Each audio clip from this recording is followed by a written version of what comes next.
रख जो सिखाए वो धर्म तेरा नहीं है, लाल न हो जिसमें वो मंदिर नहीं तेरा, पिता न हो जिसमें वो हरम तेरा नहीं है। तू अमन का और सुलह का अरमान बनेगा। दोस्तों, ये तो सभी जानते हैं कि मौत तो पहले दिन से हर एक के साथ है। अभी जिंदा हूं, सिवाय मौत के हम दोनों को कोई अकेला नहीं। मनमोहन कृष्ण जी भी ये दुनिया छोड़कर चले गए 1990 में। मैं खुदा के घर जा रहा, मैं इतनी दूर जा रहा हूँ जहाँ फिर किसी का प्यार मेरे पाँव न डगमगा दे। मैं वहां जाकर भी आप सबकी सलामती के लिए दुआ करूंगा। खुदा आपको खुश रखे, आबाद रखे। दोस्तों, आज जिस मशहूर कैरेक्टर एक्टर की मैं बात करने वाली हूँ, वो सिंगर भी बहुत अच्छे थे और गाने को अपना प्रोफेशन बनाना चाहते थे। कुछ देर हर एक चीज को अपना के चले हैं, अब दुनिया तुम्हारी तुम्हें लौटा के चले हैं। तू हिंदू बनेगा न मुसलमान बने।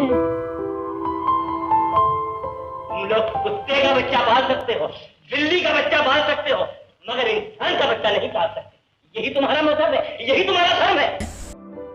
लेकिन किस्मत ने उनको एक्टर बना दिया। वो फिल्मों में आने से पहले एक प्रोफेसर थे और वो कॉलेज में बच्चों को पढ़ाते भी थे।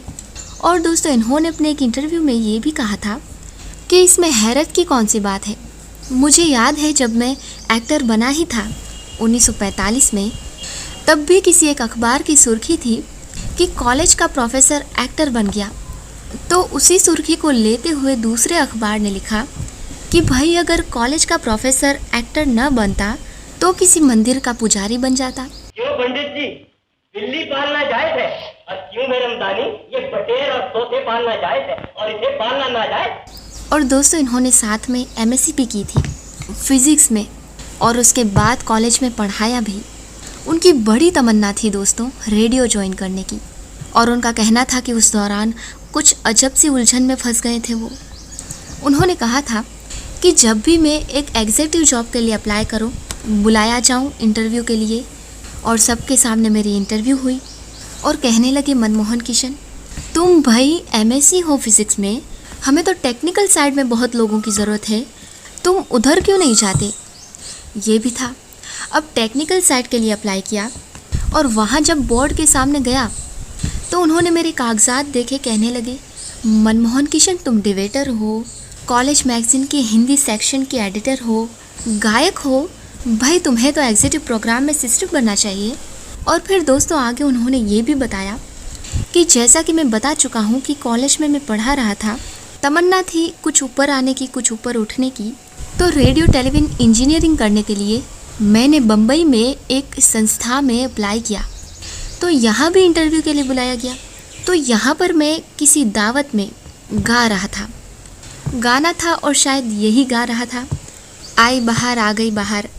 और ये गाना सुनने के बाद एक सर्जन मेरे पास तशरीफ़ लाए और कहने लगे, यंग मैन क्या कर रहे हो। मैंने कहा कॉलेज में पढ़ा रहा हूँ। क्या आगे क्या इरादा है, उन्होंने कहा। मैंने कहा आगे इरादा यही है कि रेडियो टेलीविज़न इंजीनियरिंग करने के लिए अमेरिका जाना है, सोच रहा हूँ और सुनता हूँ सिलेक्ट भी हो गया हूँ।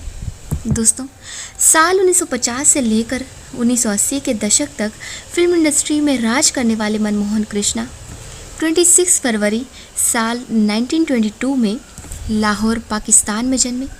उन्होंने अपने बॉलीवुड करियर की शुरुआत बतौर एक्टर फिल्म अंधों की दुनिया से किया था और इस फिल्म के लिए उन्होंने एक गाना भी गाया था। फिल्म में लोगों ने उनकी एक्टिंग और आवाज़ दोनों की जमकर तारीफ़ें की। बतौर डायरेक्टर उनकी डेब्यू फिल्म थी 1980 में रिलीज़ हुई फिल्म नूरी। ये फिल्म बहुत सफल रही। दोस्तों, मनमोहन कृष्णा ने 4 दशकों तक हिंदी और पंजाबी फिल्मों में काम किया है और 250 से अधिक फिल्मों में काम किया। इस दौरान इन्होंने नया दौर, साधना, वक्त, हमराज जैसी हिट और फेमस फिल्मों में काम किया। हिंदी फिल्मों में अपने लंबे करियर के दौरान वो उम्दा एक्टर्स में गिने जाते थे। अपनी शानदार एक्टिंग की वजह से इन्होंने कई सारी फिल्मों के अवार्ड जीते थे। फिल्म 20 साल बाद में सपोर्टिव भूमिका के लिए मनमोहन कृष्णा ने best actor film fair award जीता। साल 1963 में आई फिल्म शहर और सपना और साल 1957 में रिलीज हुई फिल्म परदेसी में उनके बेहतरीन एक्टिंग के लिए याद किया जाता है। इनकी फिल्में विजय, कंवरलाल, ऐसा प्यार कहाँ, युद्ध, जिंदगी जीने के लिए, नूरी, अगर, आलाप, आईना, डाकू और महात्मा जैसी फिल्में उनके करियर की हिट फिल्में हैं दोस्तों।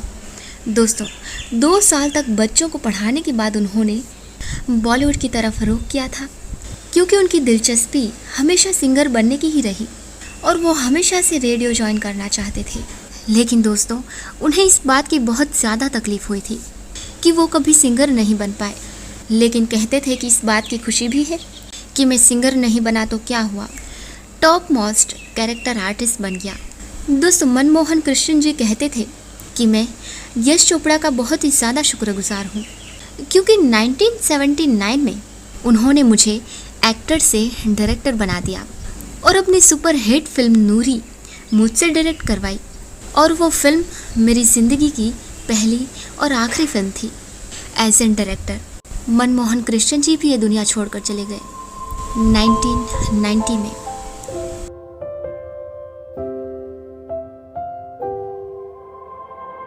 महलों में बैठे हुए कातिल ये लुटेरे, बातों के इवज रूह चमन बेचने वाले। वही जिंदगी, वही मरहले, वही कारवां, वही रास्ते। वही जिंदगी, वही मरहले, वही कारवां, वही रास्ते, मगर अपने अपने मकाम पर कभी तुम नहीं, कभी हम नहीं।